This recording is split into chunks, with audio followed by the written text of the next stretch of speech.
This is our Access and Accommodation breakout session.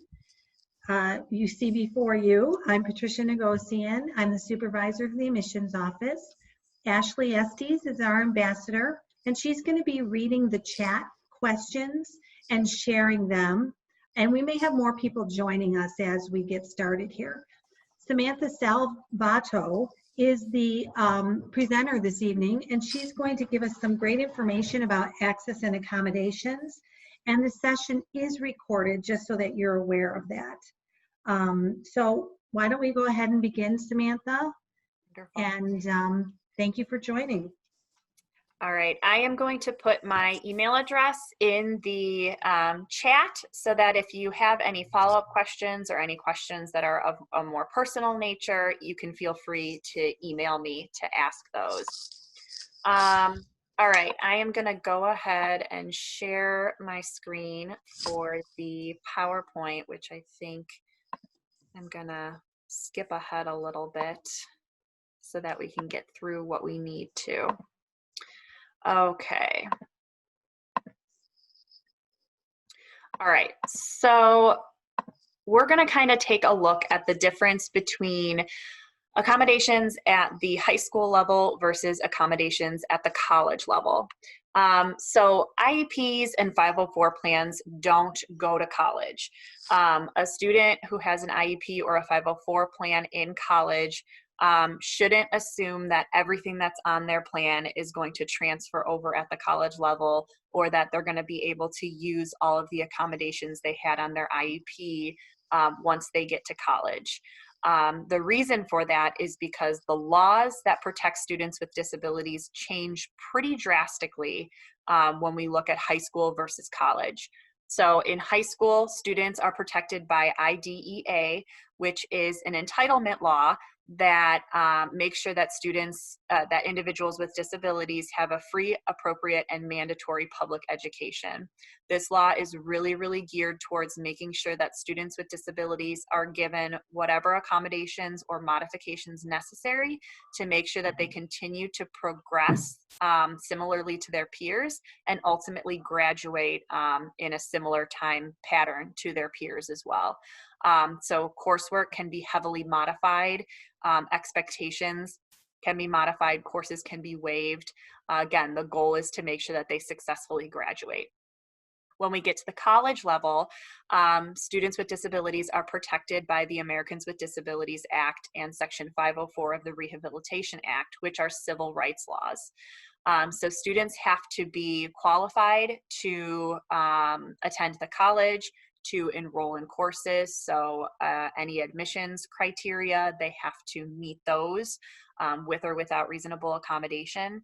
And then at the point in time where they begin taking courses, reasonable accommodations are made for the purpose of making sure that the student has equal access and is not discriminated against.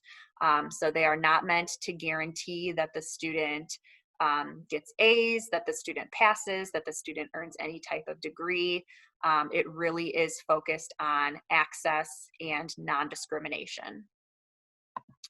So when we look at that process for students at the K through 12 level, a lot of responsibility falls on the school district to identify students with disabilities, potentially have them tested and absorb that cost, and then creating this IEP or 504 plan to make sure the student has accommodations that are going to ensure that they are successful in their classes, or that the student is waived entirely from taking certain classes to progress further until they get to the point of graduation.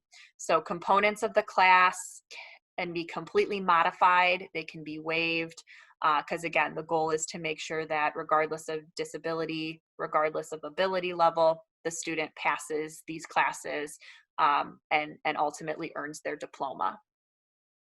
When we get to the college level, things look a lot different. So first and foremost, the student has to voluntarily reach out to the Disability Services Office at College of DuPage. We're called the Center for Access and Accommodations. They need to come with their own documentation. They need to have already been diagnosed with a disability. We don't do testing or anything like that. And then the student must complete a request for services process, which I'll show you that in just a few minutes. Once that's submitted, our staff reviews the documentation and schedules an intake interview with the student. The student is welcome to invite support persons of their choice. And right now, all of those appointments are taking place virtually, so Zoom or phone call. During that meeting, we again review the documentation, ask the student a variety of questions, and then we determine what accommodations the student is eligible for. So accommodations are really course dependent. When we get to the college level, if each course has essential components that cannot be changed or waived, regardless of disability. So there may be some situations where it would be appropriate to and not. So the example that I always give is somebody who has severe anxiety and has a letter from their psychiatrist that says the student should be waived from public speaking.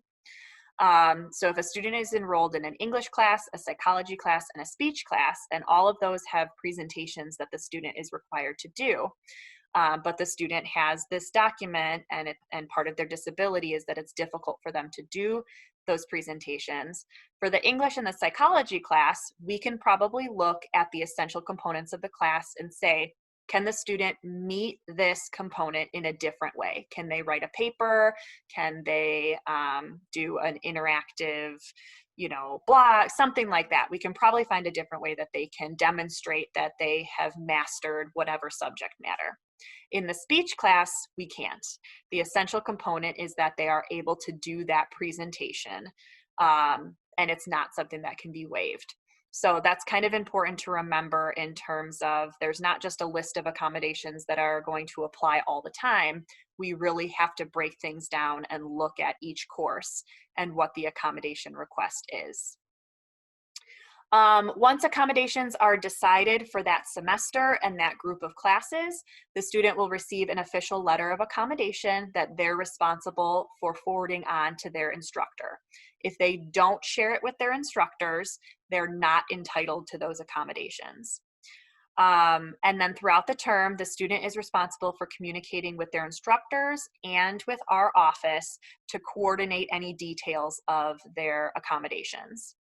And then each semester after that, the student has to complete a semester request to review their accommodations for the next semester and the next group of classes. Because again, we have to go back to what classes they're taking to decide what is going to be reasonable accommodations. Some accommodations will carry over from semester to semester, but there are some that would not.